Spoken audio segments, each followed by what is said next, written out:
ಹುಬ್ಬಳ್ಳಿಯಲ್ಲಿ ಬಿಜೆಪಿ ಕಾರ್ಯಕರ್ತೆ ವ್ಯವಸ್ಥರ ಪ್ರಕರಣಕ್ಕೆ ಸಂಬಂಧಪಟ್ಟಂತೆ ಕಾಂಗ್ರೆಸ್ ಪಾಲಿಕೆ ಸದಸ್ಯೆ ಸುವರ್ಣ ಕಲ್ಲಕುಂಟ್ಲ ಅವರನ್ನು ವಿಚಾರಣೆಗೊಳಪಡಿಸಲಾಗಿದೆ. ಹುಬ್ಬಳ್ಳಿಯ ಕಿಮ್ಸ್ನಲ್ಲಿ ಚಿಕಿತ್ಸೆ ಪಡಿತಾ ಇದ್ದಾರೆ ಸುವರ್ಣ ಅವರು. ಅವರ ಹೇಳಿಕೆಯನ್ನು ದಾಖಲು ಮಾಡಿಕೊಂಡಿದೆ ಸಿಐಡಿ ತಂಡ. ಡಿವೈಎಸ್ಪಿ ಅವರು ಈಗ ವಿಚಾರಣೆ ನಡೆಸಿದ್ದಾರೆ. ಅವರದು ಪದ್ಮಶ್ರೀ ಅವರು. ಒಟ್ಟು 6 ದೂರುಗಳ ಬಗ್ಗೆ ಸಿಐಡಿ ಈಗ ತನಿಖೆಯನ್ನು ನಡೆಸ್ತಾ ಇದೆ. ಯಾಕಂದರೆ ಕಲ್ಲಕುಂಟ್ಲ ಏನಿದ್ದಾರೆ ಇವ್ರ ಮೇಲೆ ಸುಜಾತ ಹಂಡಿ ಆರೋಪವನ್ನು ಮಾಡಿದರು. ಈಗ ಕಾಂಗ್ರೆಸ್ ಸದಸ್ಯ ಆಗಿರೋದ್ರಿಂದಾಗಿ ಸರ್ಕಾರ ಅವ್ರದ್ದೇ ಇದೆ. ಹಾಗಾಗಿ ಅವ್ರು ಹೇಳ್ದಂಗೆ ಪೊಲೀಸರು ಕೇಳ್ತಿದ್ದಾರೆ ಅಂಥೇಳಿ, ಆಮೇಲೆ ಬಟ್ಟೆ ಬಿಚ್ಚಿದ್ದು ಪೊಲೀಸರೇ ಅಂಥೇಳಿ ಆರೋಪವನ್ನು ಮಾಡಿದರು. ದೂರು ದಾಖಲಾಗಿತ್ತು ಆ ಕಡೆಯಿಂದ, ಮತ್ತು ಈ ಕಡೆಯಿಂದ ಸುಜಾತ ಹಂಡಿ ಸಹೋದರ ಕೂಡ ಸುವರ್ಣ ಕಲ್ಲಕುಂಟ್ಲ ಅವ್ರ ಮೇಲೆ ದೂರನ್ನು ದಾಖಲು ಮಾಡಿದ್ದ. FIR ಒಟ್ಟು 6 ಆಗಿದ್ದಾವೆ. CID ತಂಡ ಕೂಡ ಎಂಟ್ರಿಯನ್ನು ಕೊಟ್ಟಿದೆ. ಕೆಲವು ಪ್ರಾಥಮಿಕವಾದಂತಹ ಮಾಹಿತಿನ ಸ್ಥಳೀಯ ಪೊಲೀಸರಿಂದ ತೆಗೆದುಕೊಂಡು ಈಗ ತನಿಖೆಯನ್ನು ಚುರುಕುಗೊಳಿಸಿದ್ದಾರೆ. ಇಲ್ಲಿ ಗೊತ್ತಾಗಬೇಕಾಗಿರೋದು ಸುವರ್ಣ ಕಲ್ಲಕುಂಟ್ಲ ಅವರ ಸೂಚನೆ ಮೇರೆಗೆ ಈ ಹಲ್ಲೆ ಆಗಿತ್ತಾ ಅಂಥೇಳಿ. ಮತ್ತಷ್ಟು ಮಾಹಿತಿ ನಮ್ಮ ಪ್ರತಿನಿಧಿ ಯಲ್ಲಪ್ಪ ನೀಡ್ತಾರೆ. ಯಲ್ಲಪ್ಪ, ಈಗ CID ಎಂಟ್ರಿ ಕೊಟ್ಟಿದೆ, ತನಿಖೆ ಯಾವ ಆಯಾಮದಲ್ಲಿ ಸಾಗ್ತಾ ಇದೆ? ಒಟ್ಟು 6 FIRಗಳಾಗಿರೋದು, ತಾರ್ಕಿಕ ಅಂತ್ಯ ಯಾವಾಗ ಸಿಗುತ್ತೆ ಅಂತ ಎಲ್ಲ ಹೈಡ್ರಾಮಾಗಳಿಗೆ? ಪ್ರಭು, ಈ ಒಂದು ಬೆತ್ತಲೆ ಪ್ರಕರಣಕ್ಕೆ ಈಗ ಸುಖಾಂತ ಹಾಡಬೇಕಾಗಿದ್ದು CID ಅಧಿಕಾರಿಗಳು. ಯಾರು ಬೆತ್ತಲೆ ಮಾಡಿದ್ದು, ಬೆತ್ತಲೆ ಮಾಡಿಸಿದ್ಯಾರು, ಮಾಡಿದ್ಯಾರು ಅನ್ನೋದು ಸಹ ಇಲ್ಲಿ ಅಂದ್ರೆ ಅದಕ್ಕೆ ಅಂತ್ಯ ಹಾಡಬೇಕಾಗಿದೆ. ಯಾಕಂದ್ರೆ ಸುಜಾತ ಹಂಡಿ ಮೇಲೆ ಗಂಭೀರ ಆರೋಪ ಇರುವುದು 2023ರಲ್ಲಿ ತುಕಾರಾಮ್ ಅನ್ನುವಂತಹ ವ್ಯಕ್ತಿನೇ ಬೆತ್ತಲೆ ಮಾಡಿದಂತಹ ವಿಡಿಯೋಗಳು ಈಗ ವೈರಲ್ ಆಗಿವೆ. ಇದ್ರ ನೋಡಿಲಿ ಅಂತಂದ್ರೆ ತಾನೇ ಇಲ್ಲಿ ಸುಜಾತ ಹಂಡಿ ತಾನೇ ಬೆತ್ತಲೆ ಆದ್ರ ಅಥವಾ ಪೊಲೀಸರೇ ಬೆತ್ತಲೆ ಮಾಡಿದ್ರ ಅನ್ನೋದು ಒಂದ್ ಕಡೆ ಅಂತಾರೆ ಗೊತ್ತಾಗಬೇಕಾಗಿದೆ.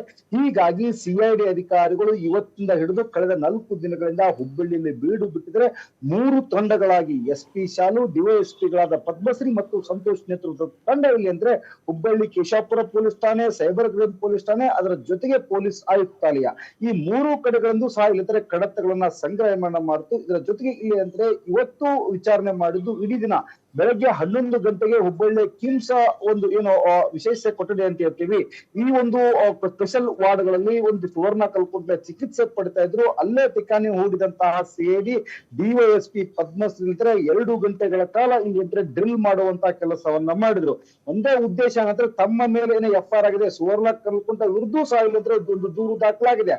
ಆ ದೂರು ಹಿನ್ನೆಲೆಯಲ್ಲಿ ಅವರನ್ನ ವಿಚಾರಣೆ ಮಾಡಿಲ್ಲ. ಯಾವಾಗ ಇಲ್ಲಿ ಅಂತಾರೆ 2ರಂದು, ಇದೇ 2ರಂದು ಜನವರಿ 2ರಂದು ಈ ಒಂದು ಪ್ರಶಾಂತ್ ಬೊಮ್ಮಾಜಿ ಎನ್ನುವಂಥದ್ದು ದೂರು ನೀಡಿದ. ಪ್ರಶಾಂತ್ ಬೊಮ್ಮಾಜಿ ಇಲ್ಲಿ ಸುವರ್ಣ ಕಲ್ಕುಂಟ್ಲ ಒಂದು ಅವರ ಒಂದು ಆಪ್ತ ಹೊಲದಲ್ಲಿ ಗುರುತಿಸಿಕೊಂಡಂತವನು. ಹೀಗಾಗಿ ಸುವರ್ಣ ಕಲ್ಕುಂಟ್ಲ ಅವರ ಸೂಚನೆ ಮೇರೆಗೆ ಸುಜಾತ ಹಂಡಿ ಮೇಲೆ 3 ಪ್ರಕರಣಗಳಾದವು. ಆ ಒಂದು ಪ್ರಕರಣದಲ್ಲಿ ಪೊಲೀಸರು ಇದೇ ಜನವರಿ 5ರಂದು ಬಂಧಿಸ್ಲಿಕ್ಕೆ ಹೋಗ್ತಾರೆ. ಬಂಧಿಸ್ಲಿಕ್ಕೆ ಹೋದಂತಹ ಸಮಯದಲ್ಲಿ ಒಂದು ದೊಡ್ಡದಂತಹ ಒಂದು ಹೈಡ್ರಾಮನೆ ಇಲ್ಲಿ ಎದುರು ಸೃಷ್ಟಿಯಾಗಿತ್ತು. ಹೀಗಾಗಿ ಈ ಪ್ರಕರಣದ ಹಿಂದೆ ಸುವರ್ಣ ಕಲ್ಕುಂಟ್ಲ ಕೈವಾಡ ಇದೆ ಅನ್ನೋದು ಮಾತುಗಳು ಈಗ ಕೇಳಿ ಬರ್ತಾ ಇದ್ವು.